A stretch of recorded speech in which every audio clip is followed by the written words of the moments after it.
Bapa di surga, terima kasih Tuhan, itulah kerinduan hati kami. Engkau selalu ada bersama dengan kami. Apapun yang kami perbuat, apapun yang kami kerjakan, kemanapun kami melangkah, kerinduan kami, Engkau selalu ada bersama dengan kami. Terima kasih Tuhan, sebab firman-Mu ya dan amin, bahwa orang yang disertai oleh Tuhan akan selalu mengalami keberhasilan, akan selalu melihat kemuliaan Tuhan, akan selalu mengalami keajaiban dari Tuhan. Itulah kerinduan hati kami. Terima kasih Bapa di surga untuk pagi hari ini.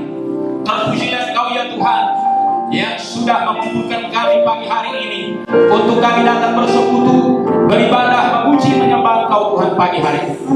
Biarlah Engkau ditinggikan di tempat ini, nama Yesus ini terpuji. Kami rindu, kami percaya semua kami yang hadir diberkati oleh Tuhan pada pagi hari. Terima kasih Bapa, lawatan-Mu terjadi bagi tiap-tiap kami, khususnya firman-Mu yang akan berbicara bagi kami pada pagi hari ini. Biarlah kami semua diberkati oleh Tuhan. Terima kasih Tuhan, terpujilah Engkau Bapa di surga, muliakan nama-Mu. Bagi-Mu segala pujian, hormat dan kemuliaan Tuhan sampai selama-lamanya. Di dalam nama Tuhan Yesus kami sudah berdoa dan kami sambut firman-Mu. Haleluya. Yang percaya bersama-sama katakan amin. Puji Tuhan. Halo. Ya, silakan duduk Bapak Ibu Saudara yang dikasihi oleh Tuhan. Saya sangat senang dengan lagu yang pertama tadi. Lagu sukacita apa? Lagu sukacita tadi? Hah? Yesus saja, betul? Ya. Jadi bahasa Inggris tadi, bahasa Inggrisnya kalau saya bilang begini, dia sangat senang kalau dia bersama dengan Tuhan. Ya. Yesus menyertai kita. Ya. Kalau Yesus ada bersama dengan kita, maka kita tidak perlu. Katakan amin. Iya. Bapak Ibu Saudara yang dikasihi oleh Tuhan, sebelum saya sampaikan yang saya sudah mau sampaikan pagi hari ini, kita buka dulu satu ayat. Ibrani pasal yang ke-11. Ibrani pasal yang ke-11 ayat yang ke-6. Ya. Ibrani pasal yang ke-11 ayat yang ke-6. Kita baca secara bersama-sama. 1, 2, 3 ya. Tetapi tanpa iman tidak mungkin orang berkenan kepada Allah. Sebab barang siapa berpaling kepada Allah, ia harus percaya bahwa Allah ada, dan bahwa Allah memberi upah kepada orang yang sungguh-sungguh mencari Dia. Katakan amin. Iya. Nah, saya mau catat di sini, ia harus percaya bahwa Allah ada. Amin. Ia harus percaya bahwa Allah ada. Yesus itu nyata, Yesus itu hidup, Yesus itu ada. Katakan amin. Amin.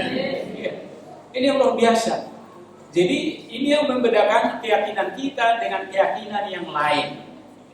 Mereka, saya dengar-dengar, belum tentu Allah yang kita sembah, yang kita percaya ini ada. Itu orang yang paling diakui di negara ini mengatakan seperti itu. Tapi bagi kita orang Kristen, orang yang percaya kepada Tuhan, dikatakan ia harus percaya bahwa Allah ada. Katakan amin. Amin. Bapak Ibu Saudara percaya Allah ada di sini? Amin. Percaya Tuhan Yesus ada di sini? Amin. Amin. Kalau nggak ada Tuhan Yesus juga bukan ada semua. Ya kan? Iya. Jadi Allah yang kita sembah adalah Allah yang real. Allah yang kita sembah adalah Allah yang nyata. Katakan amin. Amin. Itu bukan omong kosong, itu bukan fiksi, itu bukan dongeng, tetapi kita mempercayai Allah yang real, Allah yang nyata. Bukan hanya Dia nyata, tapi Dia Allah yang berkuasa. Allah yang berkuasa, yang sanggup melakukan segala perkara dalam kehidupan kita, yang menjadikan dari yang tidak ada menjadi ada, kata kita, yang melakukan keajaiban dalam hidup kita. Jadi pastikan Bapak Saudara yang dikasih oleh Tuhan, kau harus percaya Yesus ada. Amin. Yesus itu nyata. Allah yang kita sembah, Allah yang kita puji itu nyata. Jadi jangan main-main. Kalau orang menyadari sebetulnya di dalam hidupnya ada Tuhan, tidak akan mungkin main-main. Kalau engkau bermain-main, engkau sedang tidak menyadari bahwa Tuhan itu ada dalam hidup. Kalau engkau contohnya melakukan kejahatan, melakukan dosa-dosa, hidup dalam ketidakbenaran, engkau tidak sadar bahwa Allah, bahwa Tuhan ada di dalam hidup. Betul. Kalau orang percaya bahwa Tuhan itu ada, ya saya pernah mendengar orang, kalau orang percaya bahwa Tuhan itu ada, dia akan takut melakukan dosa. Ya, betul. Dia tidak akan sombong. Ya, dia takut melakukan hal-hal yang tidak berkenan kepada Tuhan, karena dia tahu Tuhan engkau ada, engkau nyata, engkau berkuasa, dan terlebih dia mengasihi kita. Katakan amin. Betul. Harus yakin itu. Ia harus percaya bahwa Allah itu ada. Dipastikan dalam hidupmu. Percaya bahwa Allah itu ada. Dia ada di tempat ini. Ya. Nah, itu yang pertama buat saudara. Nah, saya akan sampaikan firman Tuhan. Mari kita buka firman Tuhan dari Matius pasal yang ke-14. Matius pasal yang ke-14 ayat 22 sampai 32.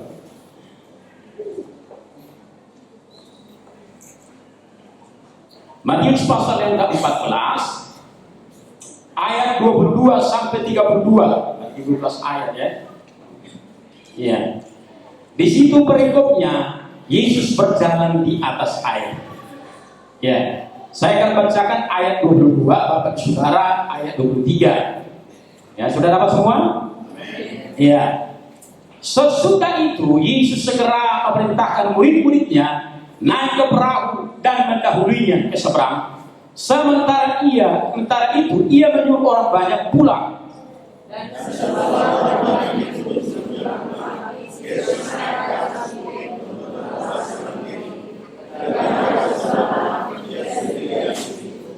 Perahu murid-muridnya sudah beberapa mil jauhnya dari pantai dan diombang-ambingkan gelombang karena angin sakau.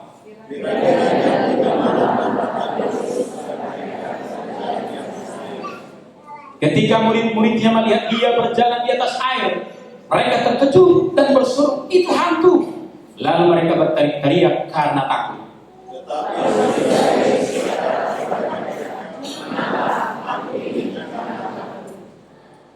Lalu Petrus berseru dan menjawab dia, "Tuhan, apabila engkau itu, suruhlah aku datang kepadamu berjalan di atas air."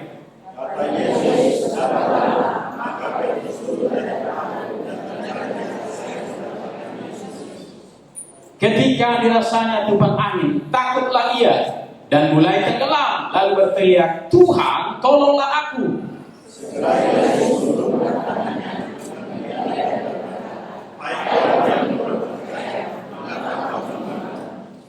Lalu mereka naik ke perahu dan angin pun menjadi reda. Katakan amin. Iya. Lalu mereka naik ke perahu dan angin pun reda. Iya. Nah, saya berikan tema khotbah yang pagi hari ini, berjalan di atas air. Wih, kenapa ya? Kok bisa berjalan di atas air? Kok si Petrus ini kok bisa? Ya? Hal yang tidak mungkin bisa terjadi, hal yang tidak mungkin kok bisa jadi mungkin. Kok si Petrus ini bisa berjalan di atas air? Enggak takut dia. Kenapa? Nah, ini pertanyaannya, kenapa si Petrus bisa berjalan di atas air? Kalau istilah saya katakan, si Petrus berjalan di atas kemustahilan. Ya, saya pernah dulu mengajar sekolah minggu. Lalu saya ceritakan firman Tuhan itu. Lalu ada di sekolah minggu yang bertanya kepada saya, berarti kalau begitu Pak Pendeta bisa berjalan di atas air? Pertanyaan itu menjebak saya. Apa ya? Apa saya bilang ya? Kalau Tuhan suruh saya akan jalan di atas air. Betul kan? Berarti Pak Pendeta bisa jalan di atas air ya? Kok bisa ya?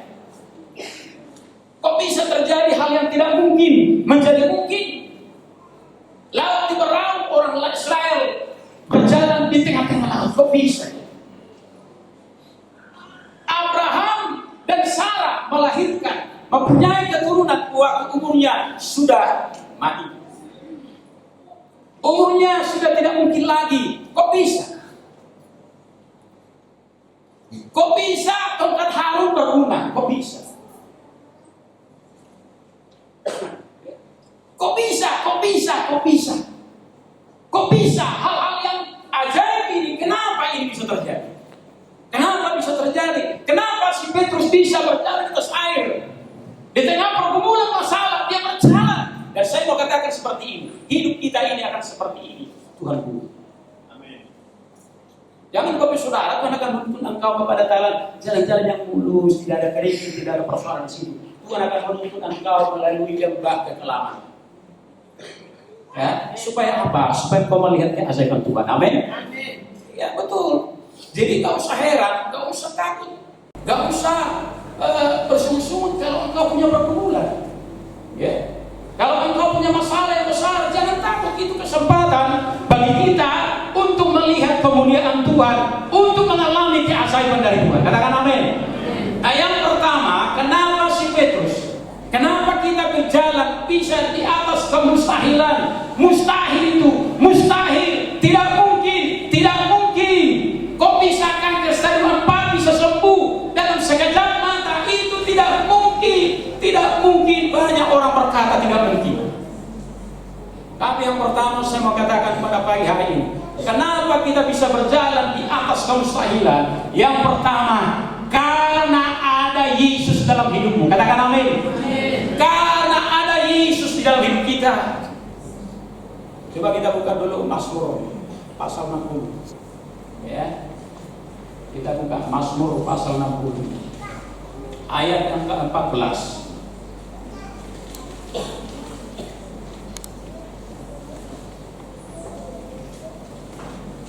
Ya.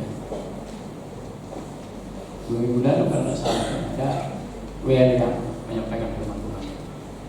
Ya, Mazmur pasal 60 ayat 14 kita akan baca bersama-sama 1 2 3 ya. Dengan Allah akan kita lakukan perbuatan-perbuatan yang gagah perkasa, sebab Dia sendiri akan menginjak-injak para lawan kita. Katakan amin. Dengan Allah bersama dengan Tuhan, kita akan lakukan perbuatan-perbuatan yang gagah perkasa. Jadi kalau kita bersama dengan Tuhan, kalau ada Tuhan di dalam hidup kita, kalau ada Yesus bersama dengan kita, saya percaya kita akan melakukan perbuatan-perbuatan yang gagah perkasa. Katakan amin.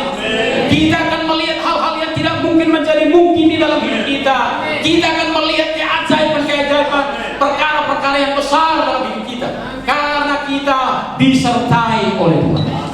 Jadi saya mau katakan, penyertaan Tuhan jangan pandang sepele.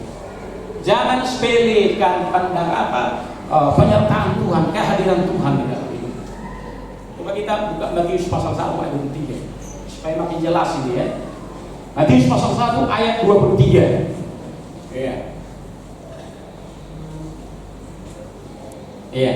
Kita baca bersama-sama 1 2 3 ya. Sesungguhnya anak darah itu akan mengandung dan melahirkan seorang anak laki-laki, dan mereka akan menamakan dia Immanuel, yang berarti Allah menyertai kita. Katakan amin. Jadi Allah yang kita sembah, yang kita percayai, Bapak Saudara, firman Tuhan katakan Dia menyertai kita. Dia menyertai kita 24 jam satu hari, dalam susah maupun duka, apapun dimanapun kita berada. Allah yang Immanuel itu selalu akan kita alami. Katakan amin. Iya, Allah yang menyertai kita. Coba katakan masing-masing, saya disertai oleh Tuhan. Saya disertai. Betul? Iya. Jadi yang pertama, kenapa si Petrus bisa berjalan di atas air? Karena ada Yesus di sini. Gak mungkin si Petrus berjalan di atas air kalau gak ada Yesus dalam hidupnya. Gak ada Yesus, gak ada kehadiran Tuhan di situ. Engkau juga tidak akan pernah bisa melihat keajaiban, melihat pertolongan Tuhan ketika engkau susah, ketika engkau bergumul tentang sesuatu hal yang besar. Tidak mungkin itu bisa terjadi kalau Yesus tidak ada di dalam hidup. Mustahil engkau bisa hadir pagi hari ini beribadah kalau Yesus tidak ada di dalam hidup. Katakan amin. Tuhan pun hadir ya. Orang bisa beribadah itu karena Tuhan. Coba kita buka Mazmur pasal 65. Mazmur pasal yang ke-65.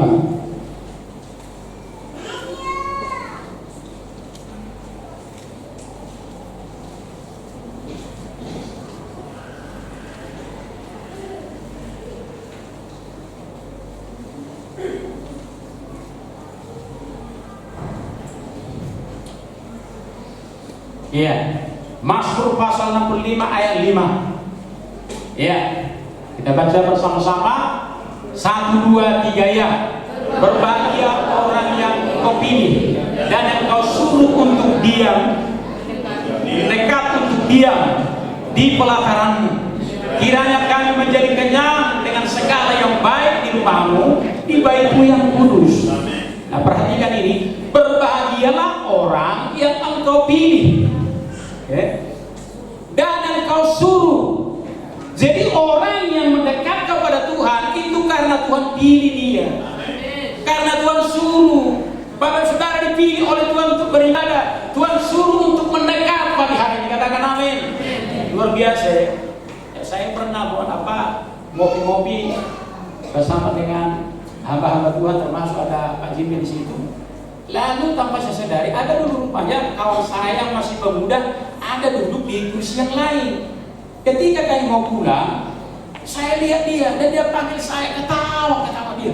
Luar biasa ya, luar biasa ini Pastor Romo. Kenapa saya bilang? Oh, kawanmu sudah ke Sidone. Coba contohnya begini. Kalau siapa nama? Andre. Kalau datang contohnya Presiden Jokowi datang ke Batam, lalu Andre kalau di samping Buya, kira-kira kamu senang nggak? Senang ya? Apalagi ini Tuhan, para mili duduk ya, datang beribadah ya. Saya pilih kamu, ya kan? Berbahagialah orang yang kau pilih dan yang kau suruh. Kita ini dipilih oleh Tuhan dan disuruh oleh Tuhan untuk mendekat dia dalam pelataran Tuhan. Jadi ini bukan hanya soal masalah kerinduan, tetapi ini masalah soal pilihan dan suruhan Tuhan untuk kita mendekat kepada Tuhan. Katakan amin. Saya percaya semua yang hadir pagi hari ini beribadah kepada Tuhan di gereja ini karena Tuhan pilih dan karena Tuhan suruh. Jadi kalau orang yang Tuhan pilih, nggak Tuhan suruh, percayalah, biasanya orang malas ke gereja. Malas ke gereja, bisa. Jadi Bapak Saudara yang dikasih oleh Tuhan, ketika engkau bersama dengan Tuhan, percayalah, Tuhan juga akan memperhadapkan kepadamu hal-hal seperti yang secara manusia tidak mungkin ini. Tidak mungkin. Saya mau katakan, selalu saya saksikan begini. Kami ambil kendaraan dan juga rumah, kalau nggak Tuhan yang suruh, kalau nggak Tuhan bersama dengan kami, itu tidak akan saya lakukan. Itu sama saja itu saya mempermalukan diri sendiri. Tapi sampai hari ini semuanya saya lihat baik-baik saja. Bukan karena uang sumber saya banyak, tidak, tapi selalu ada Tuhan bukan cara untuk hal itu. Karena saya percaya. Jadi Bapak Ibu juga hal-hal yang sama juga. Jangan takut untuk melakukan sesuatu yang besar kalau engkau yang disertai oleh Tuhan. Katakan amin. Iya, kalau engkau disertai oleh Tuhan bersama dengan Allah, katanya kita akan lakukan perbuatan-perbuatan yang gagah perkasa. Jadi kalau ada Yesus, ada Tuhan di dalam hidupmu, percayalah engkau akan mengalami perbuatan-perbuatan yang gagah perkasa dari Tuhan. Amin. Nah, kalimat itu bilang kita akan melakukan. Kalau biasanya Tuhan yang melakukan perbuatan-perbuatan besar, perbuatan-perbuatan yang ajaib. Tapi ini sebaliknya, kita yang percaya, yang disertai oleh Tuhan, bisa juga melakukan hal-hal yang besar, hal-hal yang ajaib. Katakan amin. Iya. Saya mungkin pernah sudah saksikan di sini ketika orang datang untuk didoakan, ya, saya sedang sakit. Pada masa itu COVID-19 lagi jebu-jebunya. Tahu jebu-jebunya ya? Tahu jebu-jebunya. Lagi apa itu? Lagi gelombang besar. Tapi justru di situ ada orang yang datang untuk saya berdoa. Takut orang ini, saya lagi pilek, saya lagi demam. Tapi justru orang itu datang untuk didoakan. Dia lumpuh, kakinya nggak bisa jalan, tangannya begini. Ya kan? Tapi saya melihat kuasa Tuhan dan keajaiban Tuhan di sini. Saya bilang, kamu pernah nggak lihat Tuhan? Ya kan? Kamu pernah nggak lihat Tuhan? Belum katanya. Ayo nih kamu lihat Tuhan. Ayo berjalan karena nama Yesus lari-lari. Betul, singkat cerita, singkat waktunya dia berjalan dan dia berlari. Itu karena apa? Ada Yesus di sini, bukan karena saya. Gak mungkin itu bisa terjadi kalau nggak ada Tuhan di situ. Ya, jadi sebetulnya kesadaran kita akan penyertaan Tuhan, kehadiran Tuhan itu harus kita sadari sebelumnya. Kadang-kadang kita nggak sadar disertai oleh Tuhan. Kadang-kadang kita nggak sadar ada Tuhan bersama-sama dengan kita sehingga kita apa takut.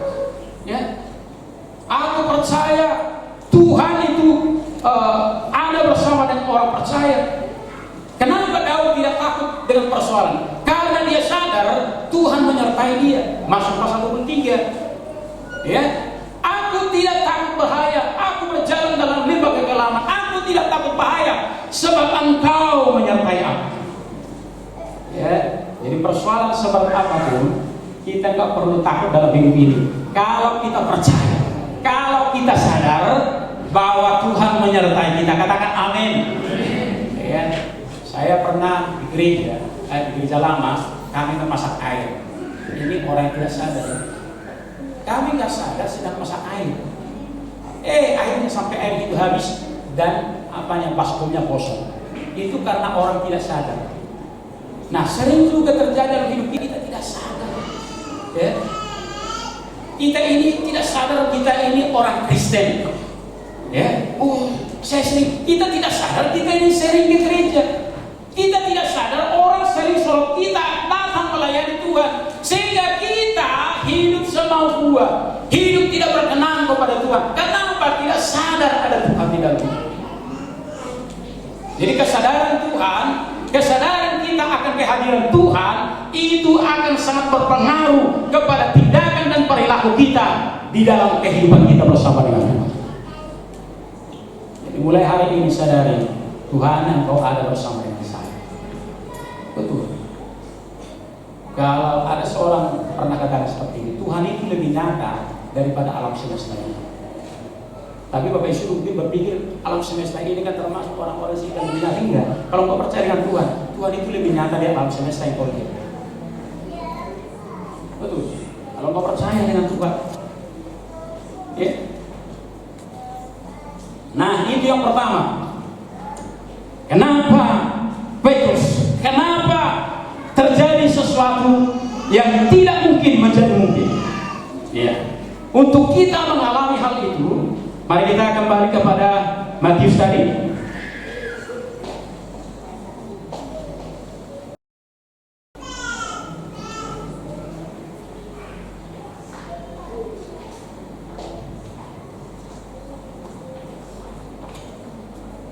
Iya. Yang kedua, ya. Untuk kita bisa mengalami keajaiban Tuhan, bisa berjalan di dalam kemustahilan. Nah, yang kedua, kita harus mendengar ada perintah, ada firman Tuhan, ada tuntunan Tuhan. Ya, coba kita baca ayat yang ke-29. Ya, ayat 29.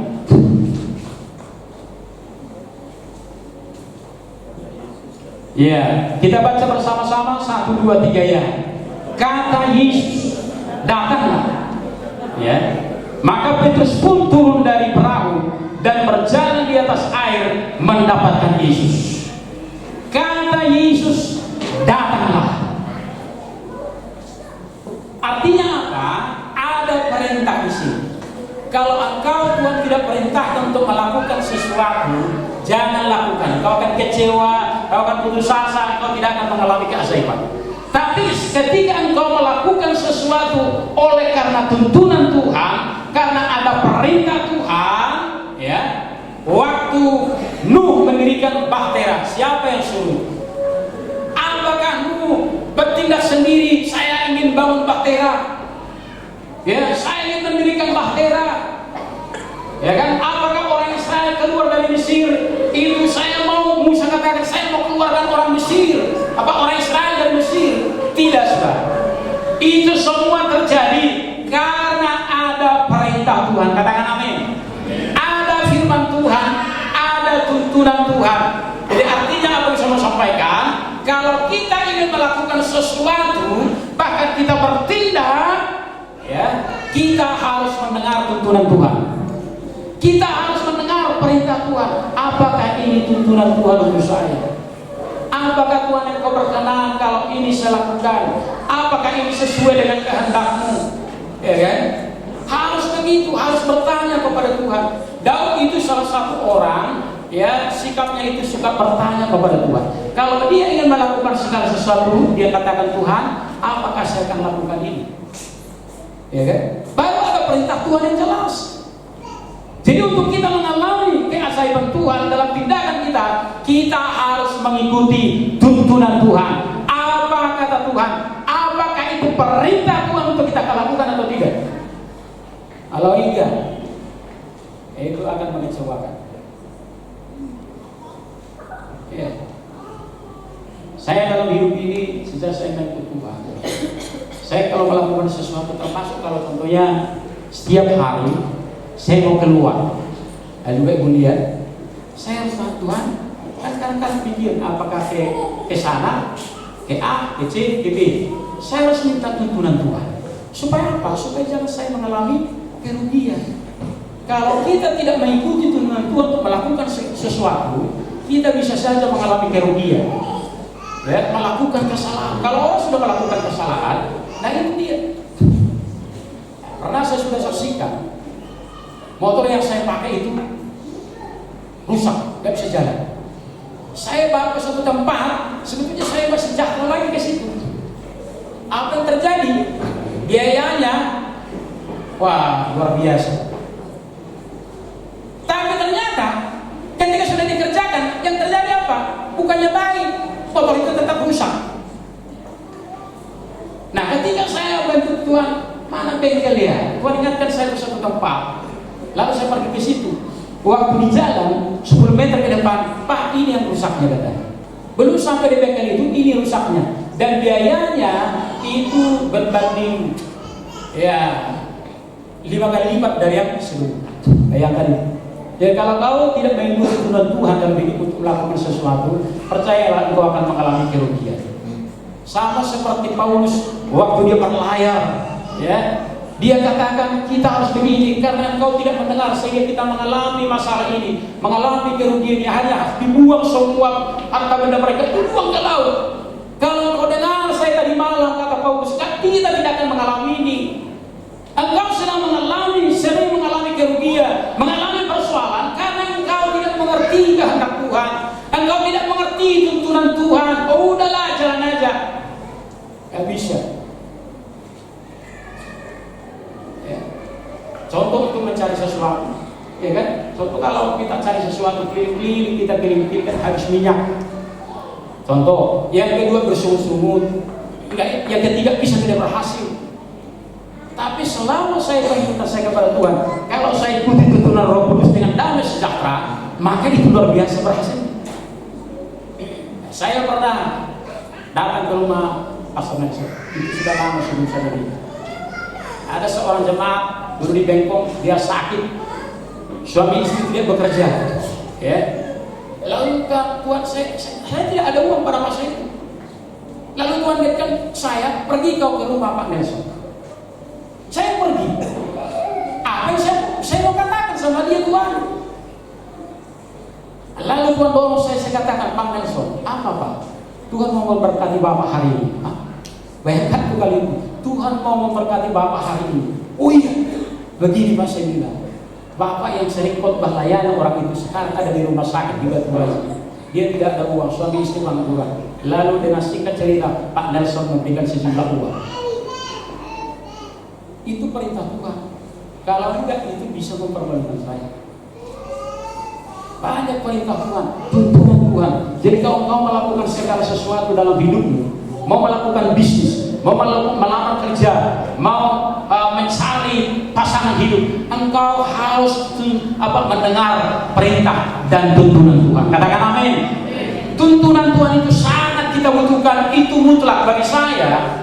Kita mengikuti tuntunan Tuhan, perintah Tuhan itu mutlak. Supaya apa? Supaya kita tidak mengalami kerugian, supaya kita tidak timbul persoalan.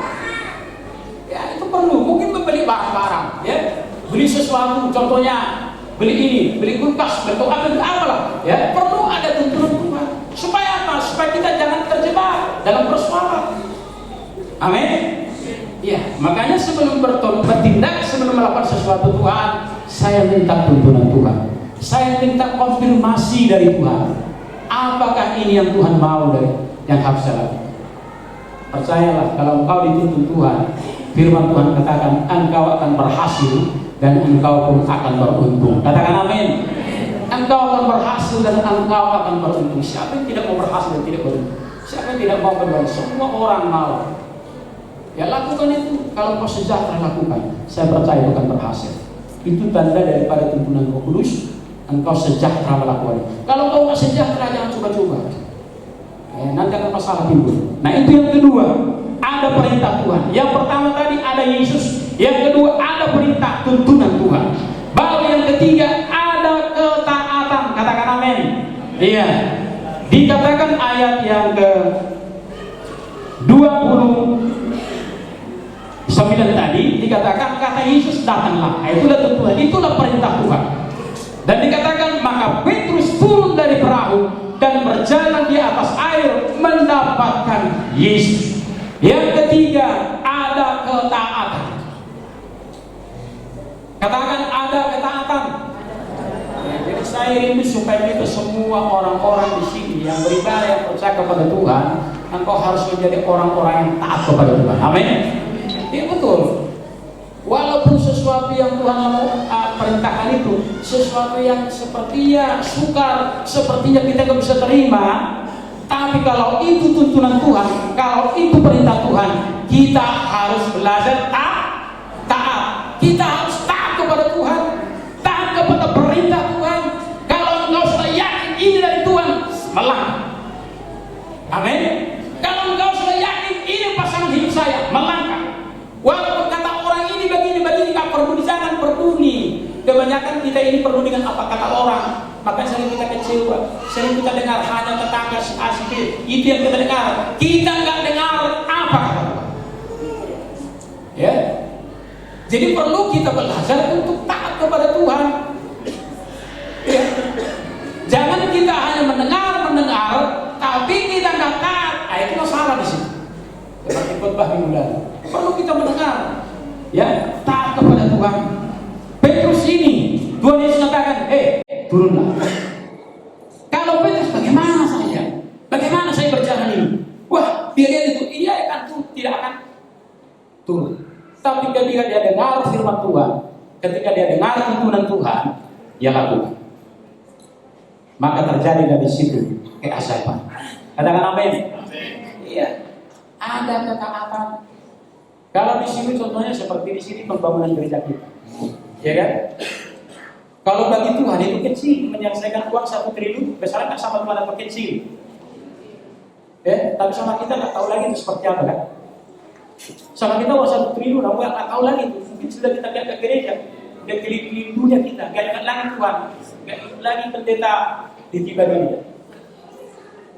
Tapi bagi Tuhan itu kecil. Katakan kecil. Bagi Tuhan itu kecil. Bagi orang yang percaya kepada Tuhan itu kecil.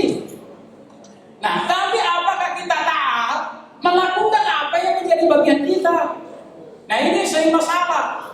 Ya, kita tidak taat. Bahkan dikatakan contohnya, kalau contohnya ada disampaikan, oke, pembangunan gereja kita 1 juta 1 keluarga ditantang. Oh, itu terlalu besar. 1 juta satu orang. Bagi yang mampu contohnya 1 juta satu keluarga, atau 1 juta yang bagi bekerja, anak-anak muda kira-kira mana ya? Ini tantangan si Petrus itu juga terjadi seperti itu. Petrus turun aja. Tuhan nggak katakan jangan. Nanti kau tenggelam, pakai otak juga katanya. Bukan seperti itu. Tapi Tuhan katakan turun. Petrus Pak. Kalau kita belajar untuk taat kepada Tuhan, percayalah di situ mujizat terjadi. Amin. Pengalaman saya kalau di seperti ini. Ada seorang pernah hamba Tuhan datang ke kami, kawan satu kuliah kami. Lalu dia dengan cara canda-candaan dia minta uang sebetulnya dari kami. Betul, dia minta uang karena dia akan pulang ke suatu tempat di pulau yang jauh dari Kalimantan. Uang kami hanya pas-pasan pada masa itu. Saya bilang saya kuliah kasih aja. Saya dikasih sekian. Tahu apa yang terjadi? Minggu berikutnya Tuhan kembalikan uang itu seperti itu juga kepada kami. Artinya apa? Seberapapun kalau memang itu ini, Tuhan akan kembalikan itu kepada kami. Ya, yang penting bagi kita aman. Contoh ini, kalau contohnya 1 juta satu orang ya, satu keluarga, satu orang yang sudah kerja, kita lakukan itu, ya, sudah bisa membangun gereja, ya kan? Dan Tuhan kembalikan itu. Tuhan kembalikan itu kepada Bapak Ibu. Ya kan? Tapi kalau kau nggak percaya dengan Tuhan, ya kan? Ketika engkau tidak taat, maka bisa terjadi juga hal yang tidak baik. Ya, seperti ini kita akan mengalami seperti ini. Sudah bulan berapa di bulan Maret, bulan 4, ya kan? Kita masih banyak bergumul tentang hal ini. Nah, saya percaya Tuhan punya cara untuk melakukan itu. Amin. Yang penting apa yang Tuhan perintahkan sama kita lakukan dengan sendiri. Iya. Saya percaya bahwa saudara tidak suka untuk Tuhan memberkati orang. Tidak suka. Ya, tidak suka. Ya, saya pernah saksikan ini. Kenapa itu betul berita atau tidak ya? Pernah yang di Kanada dan sekitar atau di apa? Ada meteor jatuh di samping rumah seorang pekerja pembuat beti mati. Bayangkan kan? Meteor itu dan diviralkan. Dan ketika dijual katanya itu 26 miliar. Bayangkan. Jadi kalau orang berkata mana berkat itu jadi dari langit, mana ada cerita kita harus kerja. Nah, Tuhan katakan saya akan buktikan dari langit pun bisa saya curahkan berkat itu. Ya kan? Siapa pernah dengar berita? Siapa pernah? Itu di Metro TV. 26 miliar, 2,5 kilo meteor itu ditimpa. Ada orang Indonesia katanya yang beli itu 1 miliar, tapi nggak mau dia diviralkan. Ya kan, orang tahu sampai orang luar negeri yang beli itu 26 miliar, bayangkan. Ajaib Tuhan. Kalau bukan Tuhan itu nggak mungkin itu bisa terjadi. Tapi pernah nggak kejadian di Lampung? Ada meteor jatuh, malah dia ditangkap polisi. Betul. Jadi jangan jatuh meteor ke rumah saya, jangan. Bukan begitu maksudnya. Ajaib Tuhan itu, katakan amin. 26 miliar, bayangkan, sudah tahu orang terkaya mungkin sekala orang. Jadi kalau Tuhan mau memberkati itu gampang, ya kan? Tapi tidak segampang itu. Ya kan? Contoh kalau saya bilang, kalau Ibu B kasih 10 juta sama saya, gampang nggak? Gampang. Tapi tidak segampang itu. Nah, gitu juga kita dengan Tuhan. Kita perlu ada ketaatan. Katakan amin. Iya. Jadi bermimpi malam hari ini, jangan meteor di rumahnya, jangan ya. Karena nanti ketimpa tempat tidurnya kena juga. Kalau cara untuk berkati, sekarang Tuhan berkati, kalau di Lampung enggak. Ya kan, malah diambil polisi dia. Karena dia itu apa? Enggak barang-barang yang untuk nikah. Nah, yang terakhir, ya. Yang terakhir. Kita baca ayat 31. Ya. Matius pasal 4 ayat 14 dan 31, 1, 2, 3 ya. Segera Yesus mengulurkan tangannya, memegang dia dan berkata, "Hai orang yang kurang percaya, mengapa engkau bimbang?" Hai orang yang kurang percaya, artinya apa? Kalau kita ingin melihat hal-hal yang mustahil, hal-hal yang ajaib dalam hidup kita harus mempercayai Tuhan. Amin. Kita harus percaya kepada janji Tuhan. Kita harus percaya kepada firman Tuhan. Alkitab katakan, coba buka Roma pasal yang pertama. Roma pasal pertama ayat yang ke-17.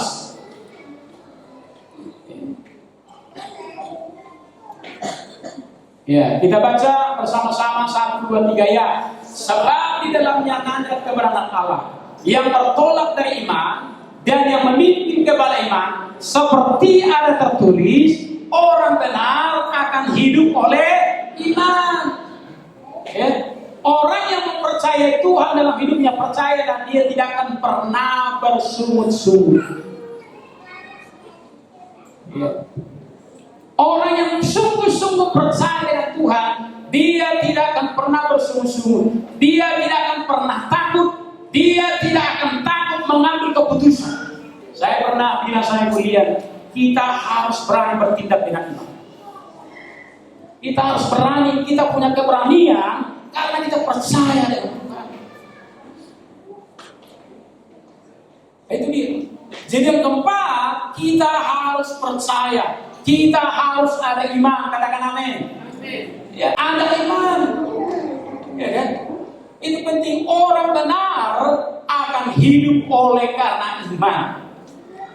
Jadi ketika engkau berjalan menjalani kehidupan ini bersama dengan Tuhan, engkau harus ada iman kepada Tuhan. Katakan amin. Harus ada iman. Tuhan, aku percaya kepadamu. Aku percaya engkau ada.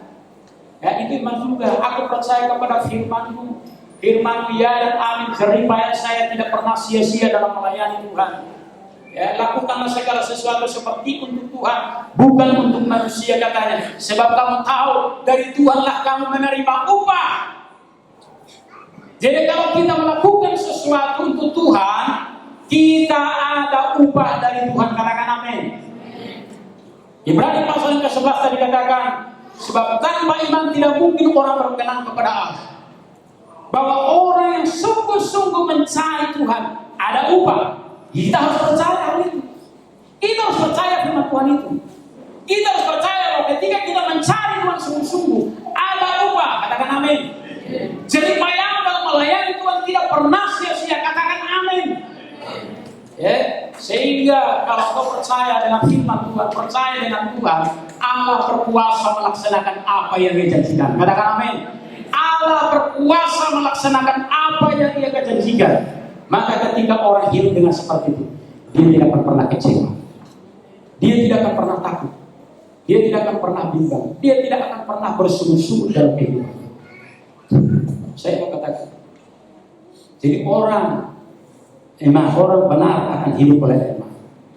Orang jemaat GKRI Tiban 5 hiduplah dengan iman kepada Tuhan. Amin.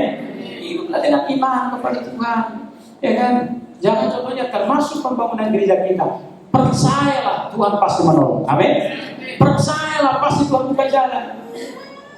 Dia akan bertindak. Saya mau katakan seperti kalau Tuhan tidak bertindak menolong untuk pembangunan ini, saya mau katakan jangan mimpi ini bisa terjadi. Siapa yang bisa menggerakkan hati orang? Siapa yang bisa membuat orang bermurah hati? Itu tuh Tuhan. Kalau tanpa Tuhan pada umumnya semua orang kikir. Tapi di sini tidak ada orang kikir di sini. Semua orang yang murah hati, katakan amin. Iya, semua orang murah hati. Tidak lagi yang kikir. Kenapa? Ada Tuhan di dalam hidupnya. Jadi ini penting. Ya. Ketiga, 4 hal ini. Kalau engkau ingin melihat hal-hal yang ajaib, percayalah bahwa ada Yesus yang menyertai kita. Katakan amin. Kita harus menaati perintah Tuhan, tuntunan Tuhan. Dan kita juga harus ada ketaatan, harus ada iman kepada Tuhan. Jangan ini anggap spirit, jangan ini Tuhan sudah sering dengar, tapi kalau kau hidupi, itu masalah dia. Banyak orang menghafal firman Tuhan tanpa dihidupi, ya, tanpa diimani, itu masalah. Tapi jangan juga seperti minggu lalu, 2 orang pemuda dipanggil ke depan, di sini 1 ayat pun tidak ada, menemukan itu. Saya mau katakan seperti ini, orang bisa berhasil, orang bisa kaya, tapi kalau nggak tahu firman Tuhan, kau akan tersesat. Saya pernah mendengar buku begini. Di sini pembuat konten ini dia bilang begini. Bapak ini orang Papua akan menjadi Kapolri berikutnya. Loh, kok bisa? Namanya apa di situ? Di situ Matius, ada Matius. Bayangkan seorang jenderal. Kenapa bisa seperti itu? Kenapa bisa meninggalkan Tuhan? Kenapa orang bisa Contohnya, sudah sampai di puncak meninggalkan teman karena dia tak tahu Firman Tuhan. Seolah-olah Tuhan yang mengangkat orang, bukan. Seolah-olah Allah mereka mengangkat, bukan. Tuhan katakan jika engkau mendengar baik-baik suara perintah Tuhan Allah, aku akan mengangkat engkau, katakan amin. Kalau engkau dengar firman Tuhan, kau lakukan itu, Tuhan akan mengangkat engkau. Percayalah kepada firman Tuhan itu. Jadi setiap firman Tuhan yang kita dengar harus kita percaya, katakan amin. Jadi Bapak Saudara yang kasih oleh Tuhan, hiduplah dengan iman kepada Tuhan. Hiduplah dengan kata-kata. Tanpa engkau percayai Tuhan, engkau tidak akan meminta. Tuhan, kalau saya kasih ini, saya yakin Tuhan akan berkati saya. Atau saya kasih ini juga karena Tuhan sudah memberkati saya. Harus seperti itu. Kalau enggak, tidak akan mengalami masalah dalam diri yang tidak